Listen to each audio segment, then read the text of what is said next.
once knew a nigga whose real name was William. His primary concern was making $1 million, being the illest hustler that the world ever seen. He used to fuck movie stars and sniff coke in his dreams. A corrupted young mind at the age of 13. Nigga never had a father and his mom was a fiend. She put the pipe down, but for every year she was sober. Her son's heart simultaneously grew colder. He started hanging out, selling bags in the projects, checking the young chicks looking for hit and run prospects. He was fascinated by material objects, but he understood money never bought respect. He built a reputation cause he could hustle and steal, but got locked once and didn't hesitate to squeal. So criminals he chilled with didn't think he was real. You see, me and niggas like this have never been equal. I don't project my insecurities on other people. He fiended for props like addicts with pipes and needles, and so he felt he had to prove to everyone he was evil. A feeble-minded young man with infinite potential, the product of a ghetto-bred capitalistic mental. Coincidentally dropped out of school to sell weed, dancing with the devil, smoked until his eyes would bleed. But he was sick of selling trees and gave in to his greed.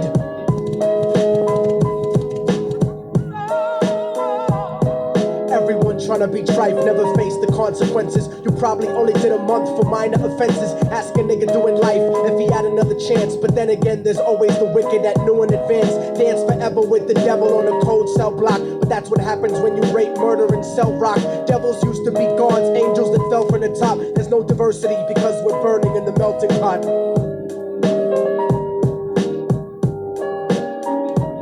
So Billy started robbing niggas, anything he could do to get his respect back in the eyes of his crew. Starting fights over little shit up on the block. Stepped up to selling mothers and brothers the crack rock. Working overtime, making money for the crack spot. Hit the jackpot and wanted to move up to cocaine. Fulfilling the Scarface fantasy stuck in his brain. Tired of the block niggas treating him the same.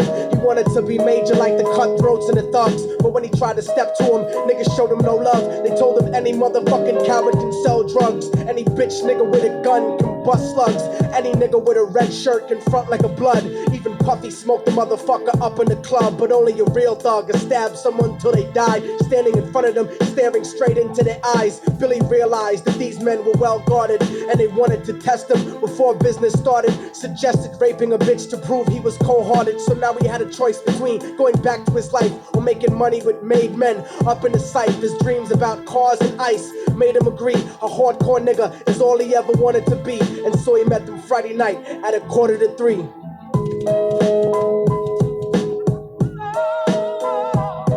Everyone tryna be trife, never face the consequences. You probably only did a month for minor offenses. Ask a nigga doing life if he had another chance. But then again, there's always the wicked that knew in advance. Dance forever with the devil on a cold cell block. But that's what happens when you rape, murder, and sell rock.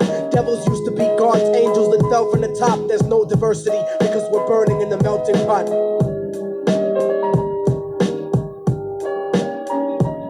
They drove around the project slow while it was raining, smoking blunts, drinking and joking for entertainment, until they saw a woman on the street walking alone, 3 in the morning, coming back from work on the way home. And so they quietly got out the car and followed her. Walking through the projects, the darkness swallowed her. They wrapped her shirt around their head and knocked her onto the floor. This is it, kid, now you got your chance to be raw. So Billy yoked her up and grabbed the chick by the hair and dragged her into a lobby that had nobody there. She struggled hard, but they forced her to go up the stairs. They got to the roof and then held her down on the ground, screaming, "Shut the fuck up and stop moving around." The shirt covered her face, but she screamed and clawed. So Billy stomped on the bitch till he broke in the jaw. Them dirty bastards knew exactly what they were doing. They kicked her until they cracked her ribs and she stopped moving. Blood leaking through the cloth, she cried silently.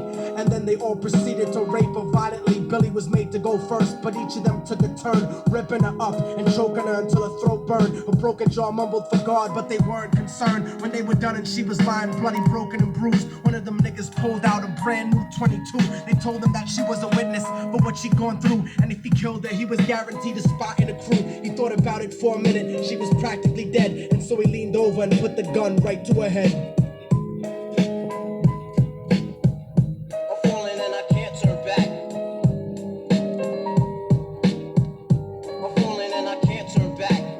He pulled the trigger, and ended a life. He thought about the cocaine with the platinum and ice, and he felt strong standing along with his new brothers. Cocked the gat to her head and pulled back the shirt cover, but what he saw made him start to cringe and stutter, cause he was staring into the eyes of his own mother. She looked back at him and cried cause he had forsaken her. She cried more painfully, and when they were raping her, his whole world stopped. He couldn't even contemplate. His corruption had successfully changed his fate, and he remembered how his mom used to come home late, working hard for nothing, cause now what was he worth? He turned away from the woman that had once given him birth, and crying out to the sky cause he was lonely and scared, but only the devil responded cause God wasn't there. And right then he knew what it was to be empty and cold, and so he jumped off the roof and died with no soul. They say death takes you to a better place, but I doubt it. After that they killed his mother and never spoke about it. And listen, cause the story that I'm telling is true, cause I was there with Billy Jacobs and I raped his mom too. And now the devil follows me everywhere that I go. In fact, I'm sure he's standing among one of you at my shows, in every street cipher listening to Little Thug's flow. He could be standing right next to you and you wouldn't know. The devil grows inside the hearts of the selfish and wicked. White, brown, yellow, and black color is not restricted. You have a self-destructive destiny when you're inflicted, and you'll be one of God's children that fell from the top. There's no diversity because we're burning in the melting pot. So when the devil wants to dance with you, you better say never, because a dance with the devil might last you forever.